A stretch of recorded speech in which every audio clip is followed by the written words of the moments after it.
오늘 또 이런 새벽 주님의 음성을 사모하며 나오신 여러분, 주님의 이름으로 축복하고 환영합니다. 오늘 우리가 함께 읽고 묵상할 성경은요, 이사야 53장부터 55장까지의 말씀입니다. 이 장들은 고난받는 종의 희생으로 얻은 구원이 이스라엘의 회복과 위로를 거쳐서 모든 사람을 향한 은혜의 초청으로 넓어지는 내용입니다. 그리고 이사야 52장 13절부터 53장 12절까지를 우리는 고난받는 종의 노래라고 그렇게 부르고 있습니다. 이 말씀에는 하나님께서 세우신 한 종이 사람들에게 멸시받고 버림받으며 깊은 고난을 겪는 모습이 담겨 있죠. 그 중에 오늘 본문 4절부터 6절은 그 고난을 바라보던 사람들의 생각을 완전히 바꾸어 놓습니다. 겉으로 보이는 모습만 보고 함부로 판단했던 사람들이 이제는 그 고난 속에 담긴 하나님의 깊은 뜻을 깨닫기 시작합니다. 인간의 눈으로는 쉽게 이해할 수 없었던 그 종의 고난 속에 하나님께서 어떤 사랑과 은혜를 담아 주셨는지 오늘 말씀을 통해서 함께 살펴보겠습니다. 먼저 주님은 우리의 질고를 지셨습니다. 4절입니다. 그는 실로 우리의 질고를 지고 우리의 슬픔을 당하였거늘 우리는 생각하기를 그는 징벌을 받아 하나님께 맞으며 고난을 당한다 하였노라. 자, 여기 질고라고 하는 것은 병과 연약함 그리고 그로 인해 겪는 고통을 가리킵니다. 다른 사람에게 있던 아픈 짐을 자신이 대신 받아 들고 가는 모습이죠. 그리고 지고라고 하는 이 동사, 지다라고 하는 말은 단순히 어떤 아픔을 알고 있거나 멀리서 바라본다 그런 뜻이 아니라 무거운 짐을 직접 들어서 자기 어깨에 짊어진다라고 하는 그런 의미가 담겨져 있죠. 따라서 고난받는 종은 우리의 아픔을 멀리서 바라보며 안타까워하는 그런 게 아니라 우리가 짊어지고 있던 그 질고 그리고 그 슬픔, 그 아픔, 그 고통을 친히 자기 짐처럼 직접 짊어지시는 것을 의미합니다. 이 말씀은 예수님의 사역에서도 분명하게 드러나죠.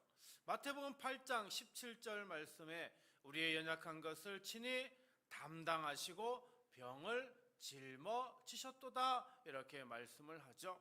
예수님께서 병든 자들을 고치신 일을 설명하면서 바로 이 말씀을 인용하십니다.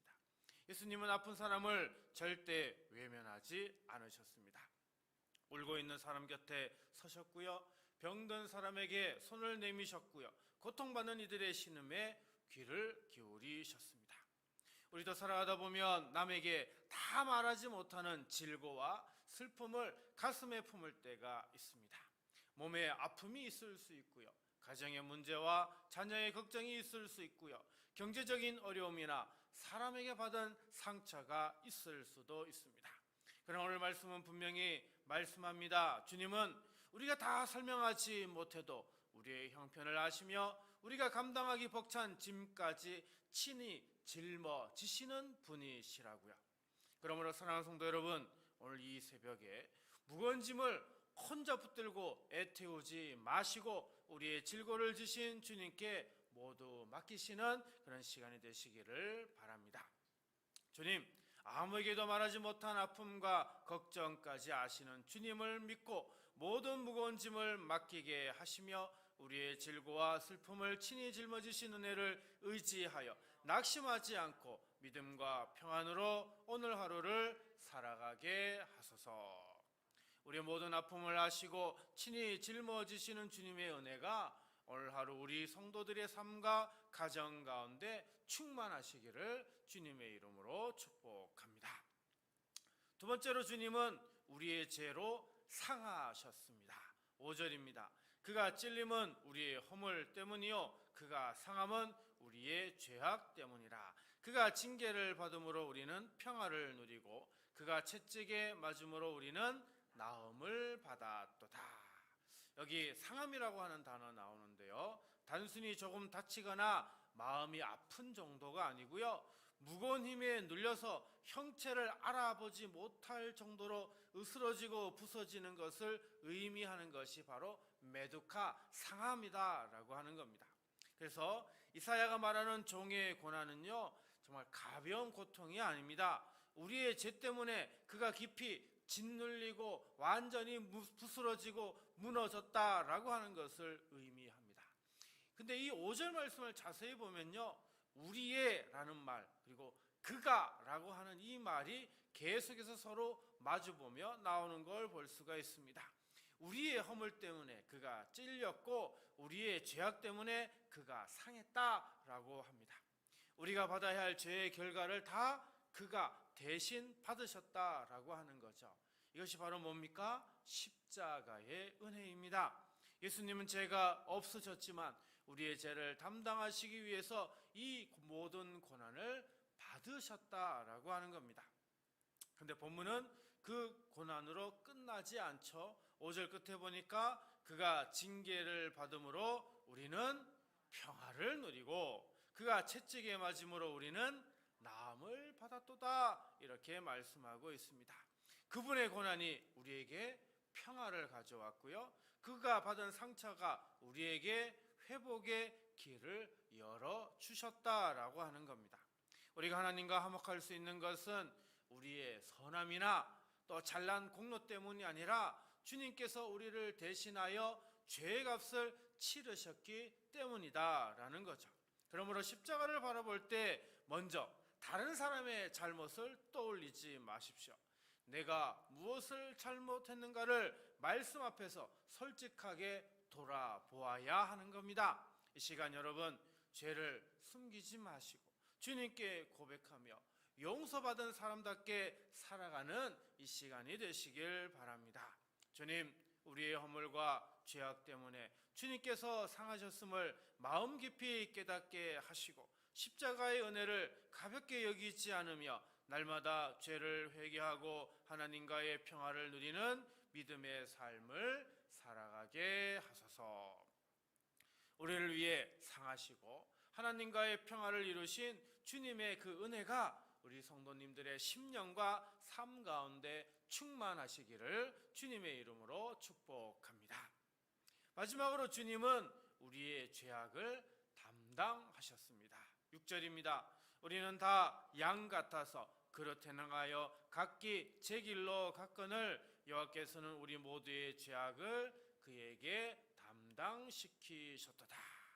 자, 여기서 이사야는 먼저 우리의 모습을 길을 잃은 양에 비유합니다. 목자를 떠난 양은 길을 잃고 위험에 빠지기 쉽습니다. 눈앞에 보이는 풀밭만 따라가다가 점점 목자와 멀어지게 되죠. 마찬가지로 우리도 하나님을 잊고 내 마음대로 살다가 죄의 길에 빠지고 맙니다. 그런데 하나님은 그렇게 길을 잃은 우리를 그대로 버려두지 않으시죠.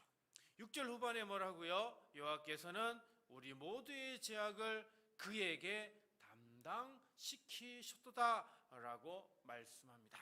여기 담당시키셨도다 라고 하는 말, 어떤 무거운 책임을 다른 사람에게 한꺼번에 몰아서 지운다, 이런 뜻을 가지고 있습니다.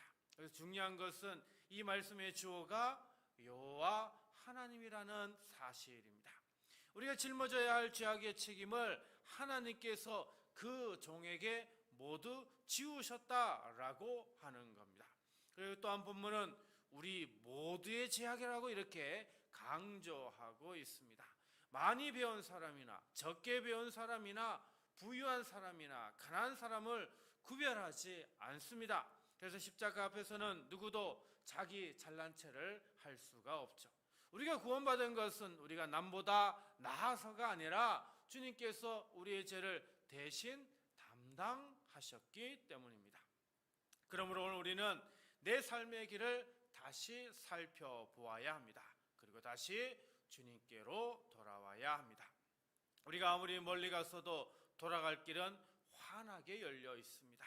우리의 모든 죄악을 대신 담당하신 주님의 은혜가 있기 때문이죠.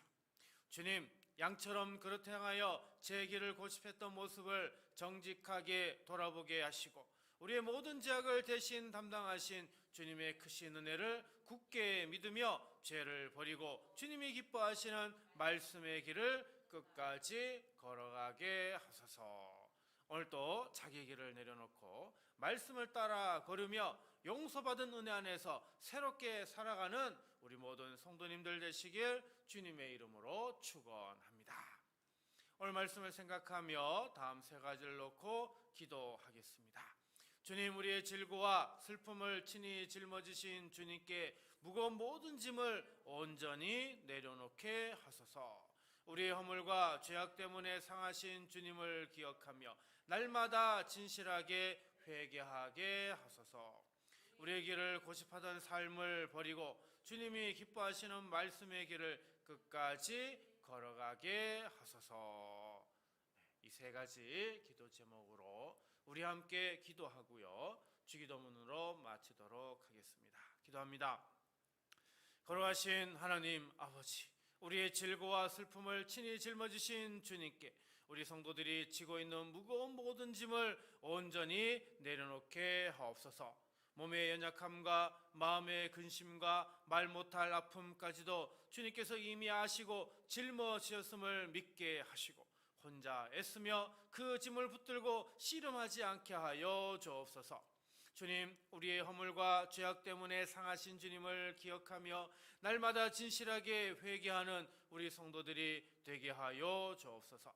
다른 사람의 잘못을 먼저 살피기보다 자신의 죄를 정직하게 돌아보게 하시고 죄를 숨기지 않고 주님 앞에 낮은 마음으로 솔직히 고백하며 살아가게 하옵소서. 또한 성령님, 우리의 길을 고집하던 삶을 버리고 주님이 기뻐하시는 말씀의 길을 끝까지 걸어가게 하옵소서. 양처럼 그릇 행하여 제 뜻대로 살아가려던 모습을 정직하게 돌아보게 하시고 우리의 모든 죄악을 대신 담당하신 주님의 은혜를 굳게 붙들며 날마다 순종의 걸음을 걷게 하여 주옵소서. 아무리 멀리 갔던 자리에서도 다시 주님께로 돌아오는 은혜를 우리 성도들에게 허락하여 주옵소서. 치료의 하나님 아버지, 지금 이 시간 병으로 고통받는 우리 성도들을 불쌍히 여겨주시고 주님의 치유의 손길로 친히 만져주옵소서. 오랜 지병으로 지친 이들에게 새 힘을 주시고 마음의 병으로 힘겨워하는 이들에게 참된 위로를 부어주옵소서.